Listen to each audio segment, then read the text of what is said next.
आज आहे अंगारकी चतुर्थी आणि आम्ही निघालो आहोत श्रीमंत दगडूशेठ हलवाई गणपतीच्या दर्शनासाठी। आजचा ब्लॉग खूपच खास आहे। चला तर मग ब्लॉगला सुरू करूया। मॉर्निंगचे वाजलेले आहेत 6 आणि आता आम्ही निघणार आहोत पुण्यामध्ये जाण्यासाठी। तर पुण्यामध्ये का चाललोय ते तुम्हाला थोड्या वेळात कळेल।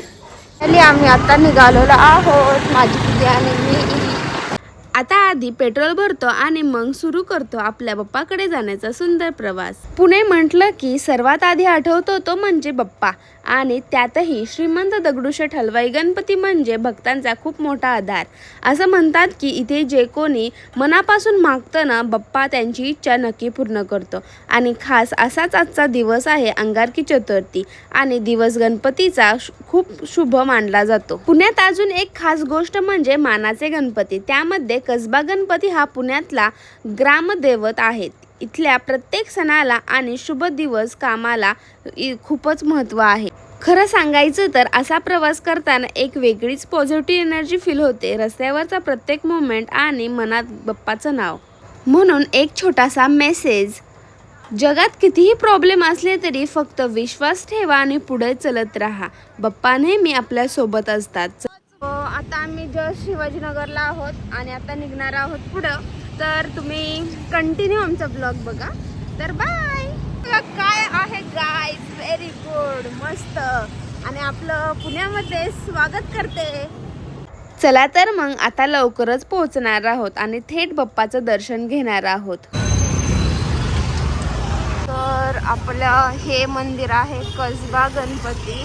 तर या ठिकाणी मंदिर आहे, खूपच मस्त आहे। आणि बघू शकता आत्तापासून आम्ही गाडी लावतोय पार्किंगला, आणि या गाडीमध्ये कोण मोबाईल ठेवून गेले काय माहिती। बघा या ठिकाणी सुरक्षाचं काय भान राहिलेलं नाही कुणाला। चांगला नाही म्हणते, मेकअप वगैरे वेगळा झालेला म्हणते, तर जाऊ द्या, मीच शूट करते। तर आम्ही आलेलो आहोत पुण्यामध्ये आणि आता आम्ही दगडूशेठचं दर्शन घेणार आहोत। तर तुम्ही पण आमच्यासोबत घ्या। फायनली आपण दगडूशेठ मंदिराच्या बाहेर आहोत आणि मी तुम्हाला ह्या ठिकाणचा परिसर दाखवू। बघा तुम्ही, भारी इथलं डेकोरेशन बघून खरंच डोळे भरून येतात। पूर्ण मंदिर फुलाने सजवलेलं आहे। जिथं बघाल तिथं फुलांचं सौंदर्य एकदम फ्रेश आणि एकदम सुंदर। वरती सुंदर उंदराची डिझाईन आणि हत्तींची डिझाईन पण फुलांमध्ये बनवलेली आहे। इतकं नीट आणि सुंदर काम केलं आहे ना, त्यांना सल्यूट त्या लोकांना। आणि शिखरापर्यंत फुल डेकोरेशन म्हणजे पूर्ण मंदिरच चमकतंय। आज अंगारकी चतुर्थी आहे ना, म्हणून वाईब अजूनच हेवी वाटतोय। आणि क्राऊड बद्दल तर काय सांगू, आम्ही सकाळी 6:30 वाजता आलो होतो, पण तरीही इथे पाय ठेवायला जागा नाही। इतकी गर्दी होती की यू कांट इवन इमॅजिन। इथे 2 लाईन होत्या, एक पासवाली होती 100 रुपये देऊन आणि एक होती नॉर्मल। आणि होनेस्टली सांगायचं तर पास घेतला तरी फार फरक पडत नाही, कारण पास लाईनमध्येही तितकीच गर्दी होती। म्हणून आम्ही ठरवलं नॉर्मल लाईनला जायचं। थोडा वेळ जास्त लागेल, मग काय चालत राहिलं। लाईन इतकी मोठी होती की आम्ही मॅपवर बघितलं तर 4 मिनिट लांबच होती। तर मग आम्ही लाईनीला जाऊन थांबायचा प्लॅन केला, तर शेवटी फायनली थांबलोत। आणि त्या ठिकाणाहून आम्हाला 2 तास लागणार होते, पण 2 तास म्हणत आम्ही मंदिराच्या एरियामध्ये 3 तास लागले आम्हाला त्या एरिया फिरून जायला। 4 मिनिटाचा लाईनीत आम्हाला 3 तास थांबावं लागलं। पण लोकांची भक्तांची एवढी गर्दी होती ना, काय सांगू मी। फायनली 2 तासानंतर आता आमचा नंबर आला आहे, तरी पण अर्धा 1 तास अजून लागेल। आता मी थोडंसं आहे असं जाऊन टर्न आहे अजून। इथली गर्दी बघा जरा, लोकांची इतकी मोठी लाईन लागलेली आहे ना, शेवट कुठे आहे तेच दिसत नाहीये। पण सगळ्यांच्या चेहऱ्यावर एकच भावना, बाप्पांचं दर्शन। प्रत्येक जण इतक्या शांतपणे आणि श्रद्धेने उभा आहे की कोणालाच घाई नाही, फक्त एकच इच्छा, बाप्पाचं दर्शन घ्यायचे। ढोल ताशाच्या आवाजात गणपती बाप्पा मोरयाचा गजर आणि वातावरण भक्तिमय झालेलं आहे। खरंच अंगारकी चतुर्थीचं वेगळंच महत्त्व जाणवतं इथे. गर्दी जरी खूप असली तरी इथली पॉझिटिव्ह एनर्जी एकदम नेक्स्ट लेवल आहे. थकवा जाणवतच नाही. आणि हो, जर तुम्ही अजून आला नसाल ना तर नेक्स्ट अंगारकीला नक्की या, कारण हा अनुभव नेक्स्ट लेवल आहे. शब्दात सांगता येणार नाही. एवढी मोठी गर्दी असूनही भाविकांना त्रास होऊ नये याची पूर्ण काळजी घेतलेली आहे. लाईनमध्ये उभा असताना उकाडा जाणू नये म्हणून सगळीकडे फॅन लावलेले आहेत. 10 वाजलेले आहेत आणि आता मी मंदिरात पोहोचलेलो आहोत. आपण 3 तास लागले आपल्याला दर्शनाला आणि आता आपण फायनली दर्शन घेण्यासाठी जात आहोत. यापुढे मी शूट करणार नाहीये, तर दर्शन झाल्यानंतर मी तुम्हाला पुन्हा भेटते. बाय. तर जवळपास 3 तास लाईनमध्ये थांबल्यानंतर फायनली बाप्पाचं दर्शन झालं आणि खरं सांगते एवढा वेळ थांबलो पण दर्शन घेतल्यावर सगळा थकवा एका सेकंदात गायब झाला. मन एकदम शांत आणि समाधानानं भरून गेलं. आता आम्ही श्रीमंत दगडूशेठ हलवाई गणपती मंदिरात मध्ये आहोत आणि बघा ना किती सुंदर गणपतीचं मंदिर फुलाने सजवलेलं आहे. आणि सगळ्यात महत्त्वाचं आणि खास गोष्ट म्हणजे आम्हाला बाप्पाचा प्रसाद मोदक मिळाला. आणि खरं सांगते इतका वेळ थांबल्यानंतर प्रसाद भेटल्यानंतरून ती फिलिंग आम्हाला शब्दात सांगता येणार नाही. खूपच वेगळी आहे. तुम्हाला कदाचित प्रश्न पडेल सकाळपासून नाही पण ही खास रात्रीपासून 12च्या नंतर श्रीमंत दगडूशेठ हलवाई गणपतीच्या या ठिकाणी खूपच गर्दी आहे. कारण फक्त मंदिर नाही, ही भक्तांची श्रद्धेची आणि खास जागा आहे. आणि खरी गोष्ट सांगायची तर ही फक्त गर्दी नाही, भक्तांची ओढ आहे. प्रत्येक जण आपल्या मनामध्ये काही ना काही इच्छा घेऊन येतो, काहीतरी स्वप्न घेऊन येतो. तर आता आपण आलेलो आहोत लाल महाल या ठिकाणी. चला तर मग लाल महाल काय आहे नेमकं या ठिकाणी पाहून घेऊया. तर हा तोच महाल आहे ज्या ठिकाणी छत्रपती शिवाजी महाराजांचं बालपण गेलेलं आहे. राजमाता जिजाऊ यांनी त्यांना स्वराज्याचे संस्कार दिलेले आहेत. ज्या ठिकाणी आता आपण उभे आहोत ना त्याच ठिकाणी आपले लहान शिवबा खेळले असतील, शिकले असतील आणि मोठं स्वप्न पाहत असतील. आता आपण आतमध्ये जाणार आहोत. बघा ना हा लाल महाल किती सुंदर दिसतोय, पण एक क्वेश्चन मला पडलेला आहे, तो म्हणजे लाल महालच का म्हणतात? तर त्यामागचं कारण खूप सिंपल आहे. पूर्वी हा महाल लाल मातीचा किंवा लाल विटांपासून बांधलेला होता, त्यामुळे याला लाल महाल म्हणतात. तर शेवटी आम्ही थोडासा ब्रेक घेतलाच.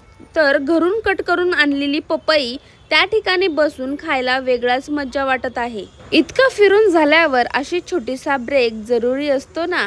आणि बाहेर फिरून फ्रेश फळं खाण्याची मजा काही वेगळीच असते. थोडं चिल, थोडा गप्पा टप्पा आणि आता आपण पटकन महाल पाहून घेऊया. महाल शहाजीराजे भोसले यांनी बांधलेला होता आणि या ठिकाणी छत्रपती शिवाजी महाराज आणि राजमाता जिजाऊ राहत होत्या. मी आता आतमध्ये जात आहे आणि खरं सांगते प्रत्येक कोपरा इतका सुंदर आहे की नजरेत भरून राहते. जणू काही इतिहास आपल्यासोबत जिवंत झाल्यासारखं वाटते. चला तर मग अजून काही खास आहे ते पाहूया. या ठिकाणी राजमाता जिजाऊंची सुंदर अशी मूर्ती आहे. खूप देखणीय आणि आकर्षक आहे. जिथे लहानपण घडलं तिथेच इतिहास घडायला सुरुवात झाली. भिंतीवरती खूप सुंदर फोटो लावलेले आहेत.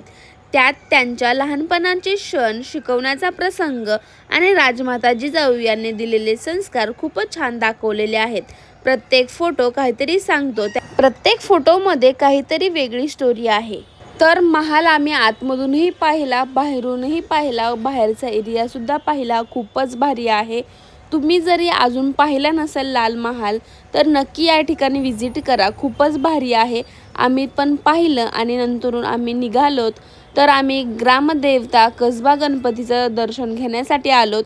हा आहे पुण्यातला ग्रामदैवत म्हणजे शहराचा प्रमुख देव. आणि खास गोष्ट म्हणजे हा आहे मानाचा पहिला गणपती. आणि हो, भाविकांमध्ये असा स्ट्रॉंग विश्वास आहे की गणपती नवसाला पावणारा आहे. म्हणूनच लोक इथे येतात, इच्छा बोलतात आणि इच्छा पूर्ण झाल्यानंतर दर्शनाला सुद्धा येतात. तर असा होता आजचा आमचा दिवस full on Angarki Chaturthi special. तर आता आम्ही दर्शन करून मस्त असं निघालो आहोत घरी. तर तुम्ही वाईब बघू शकता, लोकांची गर्दीसुद्धा दिसत आहे. प्रत्येकजण दगडूशेठ गणपती किंवा आपण मानाचे गणपती या ठिकाणी जात आहे. आता वाजलेलं आहे 12:30 आणि आता आम्ही घरी चाललेलो आहोत आणि या ठिकाणी ट्रॅफिकमध्ये थांबलेलो आहोत सिग्नलला. तर आता आम्ही 10 ते 15 मिनिटात घरी पोहोचू. तर आजचा ब्लॉग बघा, तुम्हाला आवडला असेल तर सबस्क्राईब करा, लाईक करा, शेअर करा. सगळ्यात महत्त्वाचं चॅनेलला कमेंट करायला विसरू नका. बाय. आम्ही सकाळी लवकरच दर्शनाला निघालो होतो, पण गर्दीमुळे थोडासा लेट झाला आणि सगळं कवर करायला थोडा वेळ लागला. आता जवळपास 12 वाजलेले आहेत आणि आता आम्ही घरी परतलेलो आहोत. तर आता आपण जस्ट घरी आलेलो आहोत आणि फायनली आपण संध्याकाळची वेळ झालेली आहे आणि आता आपण जेवणाची तयारी करत आहोत. तर संध्याकाळी आपण करणार आहोत पुरी आणि आमरस. तर मस्तपैकी या ठिकाणी माझी मम्मा पुऱ्या करत आहे. किचनमध्ये सध्या एकदम टेस्टी वाईब सुरू आहे. बघा ना, सगळ्या पुऱ्या मस्तपैकी फुगत आहे. एकदम गोल गोल गरम गरम, बघूनच तोंडाला पाणी सुटते. मार्केटमध्ये सध्या आंब्याचा सण सुरू आहे, त्यामुळे आज आम्ही स्पेशल आमरस बनवणार आहोत. गरम पुरी सोबत गारगार आमरस आणि इमॅजिन करा ना तुम्ही, किती हेवी कॉम्बिनेशन वाटते. तर मस्त आमरस, भात, गवारची भाजी, शिरा आणि मस्त गरम गरम पुरी आणि आपली स्पेशल म्हणजे कुरवडी. आणि अशी होती आजचा बेत. तर खूपच भारी. तर आता मी बाप्पांच्या अभिषेकांची तयारी केलेली आहे आणि मस्तपैकी या ठिकाणी बाप्पांना आवडणारे मोदक सुद्धा बनवलेले आहेत. तर मी या ठिकाणी सर्व तयारी करून घेत आहे. अभिषेक करताना माझ्या मनात फक्त एकच मंत्र चालू आहे, ओम गण गणपते नमः, ओम गण गणपते नमः. या मंत्रात इतकी शक्ती आहे ना की मन एकदम शांत होतं. आता मस्तपैकी बाप्पाचा अभिषेक सुरू आहे आणि हळूहळू पूर्ण होणार आहे. तर मी आता मस्तपैकी बाप्पांना हळदी कुंकू अर्पण करत आहे. खूप प्रेमाने आणि श्रद्धेने बाप्पांची पूजा सुरू आहे.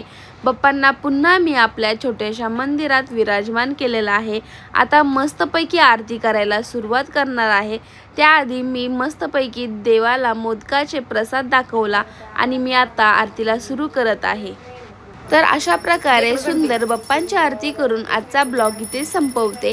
तुम्हाला व्हिडिओ आवडला असेल तर लाईक करा, शेअर करा आणि सगळ्यात महत्त्वाचं चॅनेलला सबस्क्राईब करा. तुमच्या प्रतिक्रिया कमेंटमध्ये जरूर सांगा.